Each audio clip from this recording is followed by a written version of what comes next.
Hi,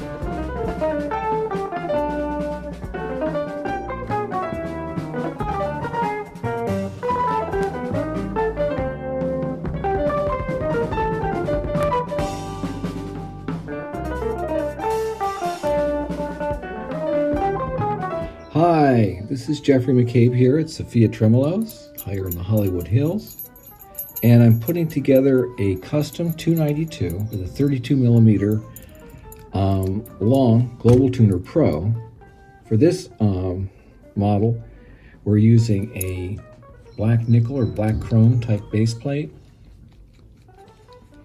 and all black macro tuners to go on the Ibanez we're going to show you in a little bit. I do this to make sure that the base plate and the block are as true as they can get for practical purposes.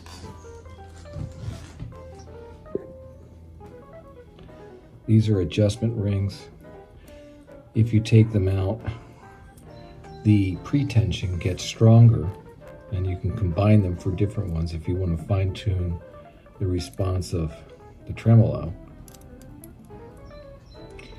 And we also provide these washers that go here on the end that also fine-tune it. If you take the washer off, the pre-tension gets lighter.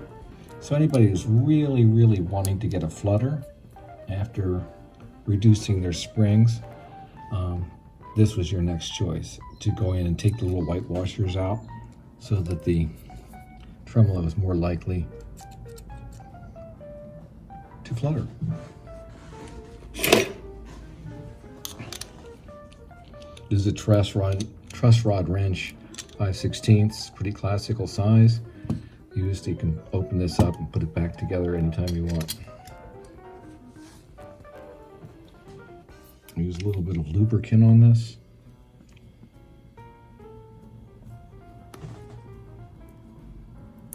I've been using a little bit more lately.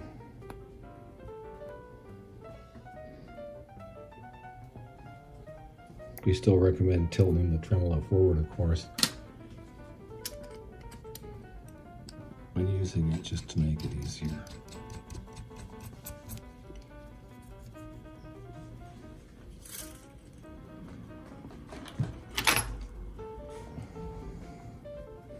We provide a set screw here. It's great for setting up on the trim because you want to balance, have this set up, and let's say you lock it in this position and you're going to set it up so it's 90 degrees to the riser post by moving this backwards and forward so the base plate sits 90.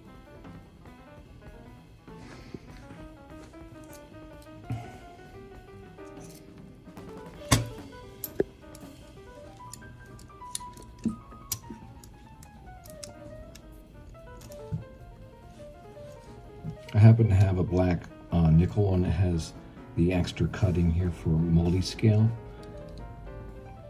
And it will basically intonate just about anything because of the length of the intonation slots. And in one case, you can actually take the third screw out to maximize the angle. And so far, it's after we've been doing that one for about 4 years now. Seems fine.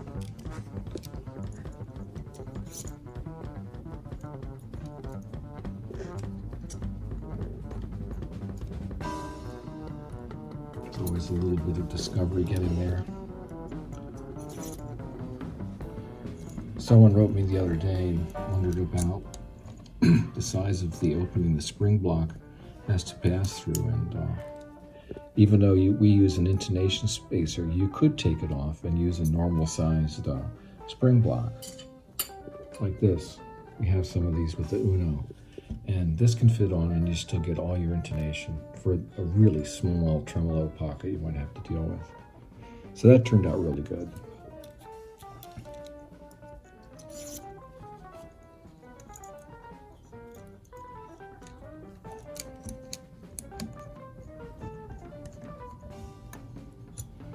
I'm doing this in the traditional zigzag position. I try to send out because I mostly build everything myself, I try to set it up so it's pre-intonated. We're pretty close. I know where everything should go. Obviously, if you're doing the multi-scale, you're going to put a straight line in it. But here, we have a staggered one. Usually, it just follows a kind of simple thing that in the diagonal like that on a 25.5-inch scale. And then the D starts slightly behind that, and you'd want to mimic the same thing. 6-string off, for me, often takes a little bit more and to get a really good tone out of it. So that's why you see them like this all the time with the big zigzag here and there, because they're pre-intonated. I think it's great because you put it on your guitar, string it up, and it's going to sound really good. So here, this is the Sophia 292 Pro. And the reason it's a 292 is because its width is following the Gibson and OFR Floyd Rose standard of 2.915. We just rounded out for fun. And so those fit in that standard. There's a little bit wider knife, so there's some variability, adaptability to the variances you've seen.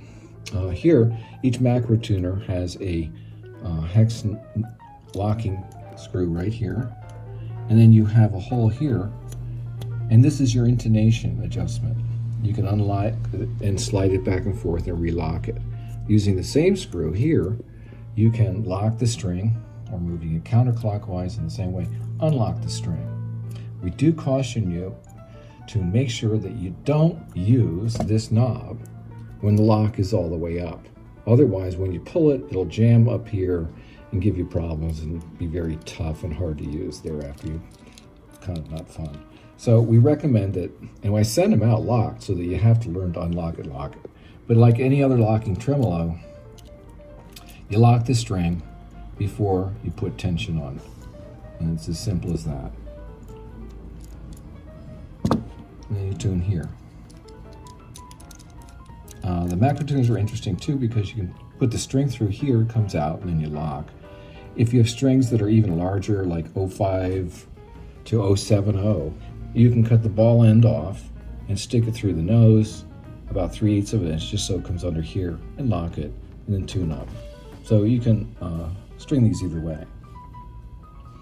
On the bottom end, so to speak, we have two features. The original idea was to have a global tuner here, because on a locking tremolo, you're spending all your time adjusting these to get it back to position. When you do this, you're adjusting it, dialing it back together. And when that happens, your harmonic and pitch tuning is retained at the same point. So chances are, when you dial it back in, almost all your tuning is correct. Minor changes after that for your truss rod or something. So that has the quick tune. And because we do stabilization right, as they say, we have two preloaded pre-tension pins, and I'm sure you've seen videos on it where it contacts the body to push it back in position or gives it something to return to. So, and gives very nice clear chords because they don't wobble when you're strumming really hard and stuff. And we're happy to say it works. And the extra contact pins on the body, in addition to this, tend to make the instrument acoustically louder, smooth out the response, and give it more sustain, more of a circulating energy that's available for your touch sensitivity. That's the Pro. We have a loader version with the Pro Plus. It has a quick tune knob here, and we use a little bit stiffer spring so that when you drop it down, this stays in place and everything's in tune, and you can go back from D to E or E flat to D flat, whatever you're using.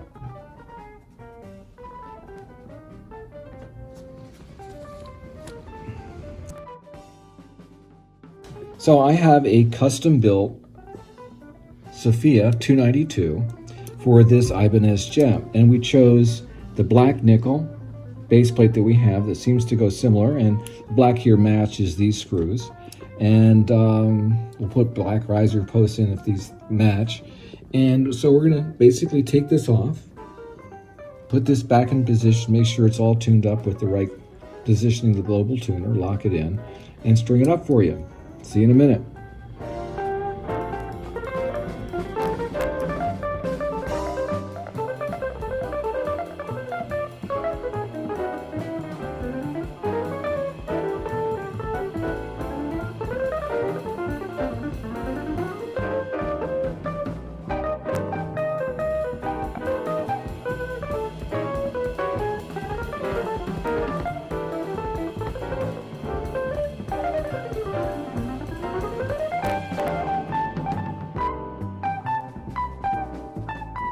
I like the fact that this is deeper. That means the shorter blocks can fit there and you have more room for the springs to drop towards the body.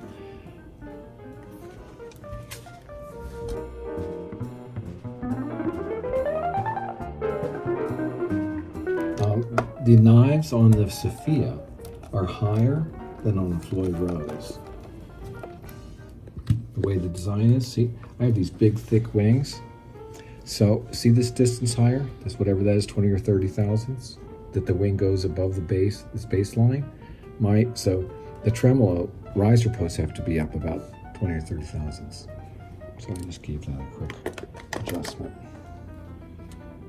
So here we are. So this is hitting. Now we're going to find out about fitment.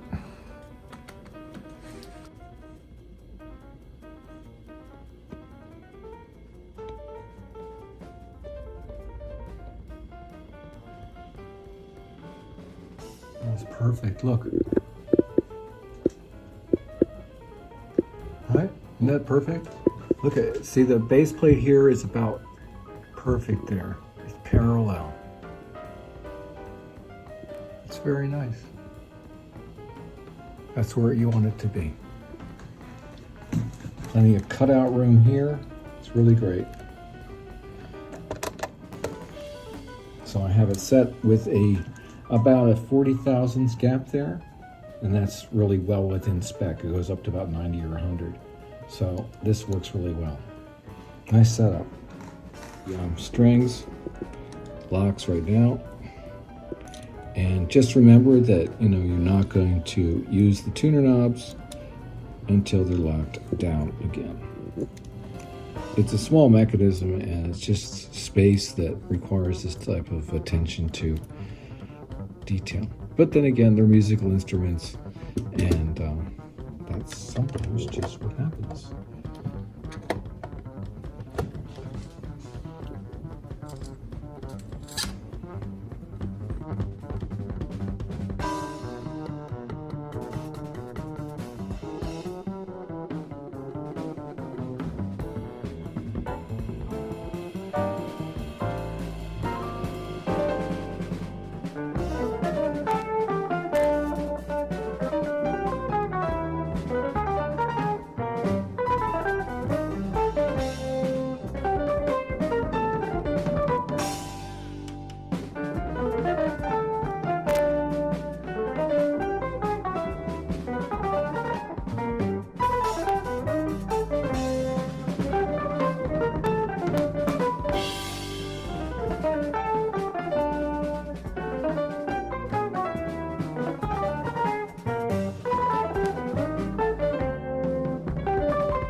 Okay, so let's bring it up to pitch and that will the rest now.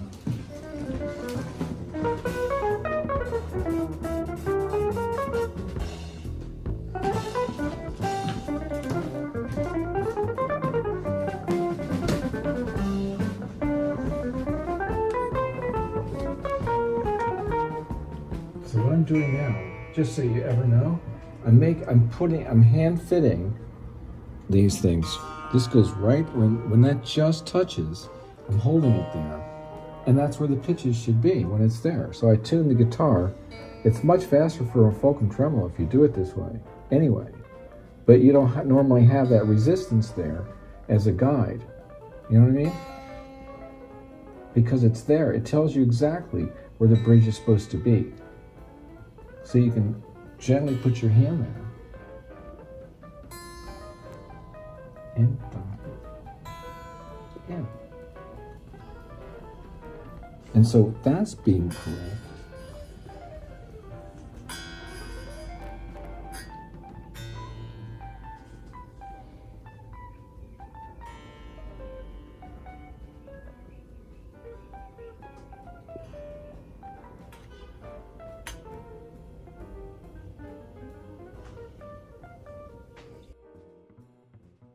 It's sitting a little up.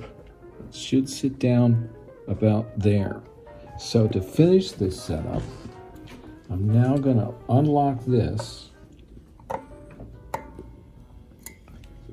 and dial it in a little bit more so that where it sits is correct. Now it's correct. Now I'm going to change the tuning accordingly, because that's the new reference point.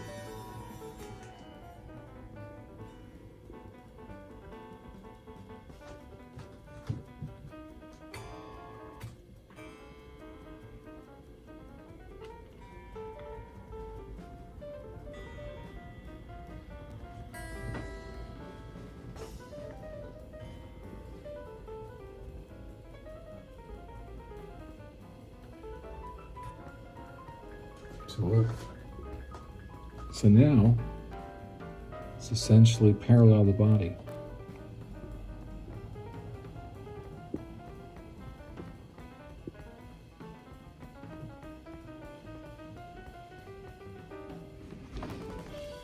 I think I want to just touch these up a little tiny bit.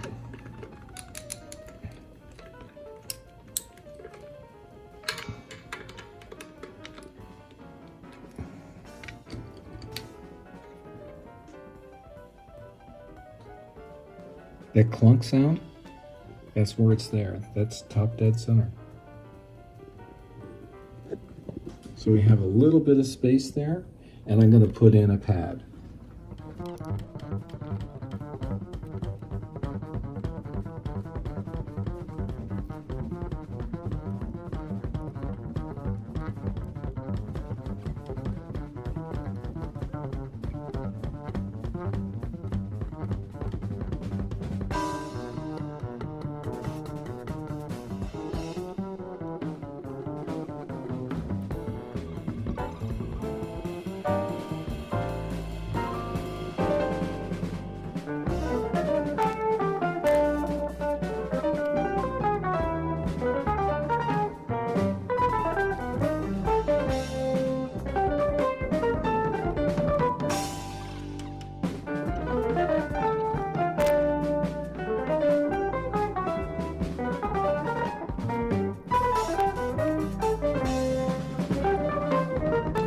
And that's how you do it. So here we are with the Ibanez JEM Jr, and the conversion process is essentially complete. We put a Sophia 292 Pro here. Of course, they have 6 macro tuners. There's plenty of room for tuning here, which is a really nice thing about the guitar. We were forced to use the riser posts that came on the guitar. I think that they're kind of wobbly, and they came out pretty good. We feel like if we put the Sophia locking riser post in there, honestly, it would be ridiculously stable. That being said, it was pretty much straight ahead. We're using 2 springs here for light setup. 2 pins are touching but not touching, so to speak. You can see them right there as they come in contact at the perfect point. And so here's what you get. Once that's all set up, you get a believable coming back. It's very stable. It's also very stable when you hit chords. It doesn't wobble when you hit chords. Get that very solid, lasting tone. We think the guitar sounds a lot better.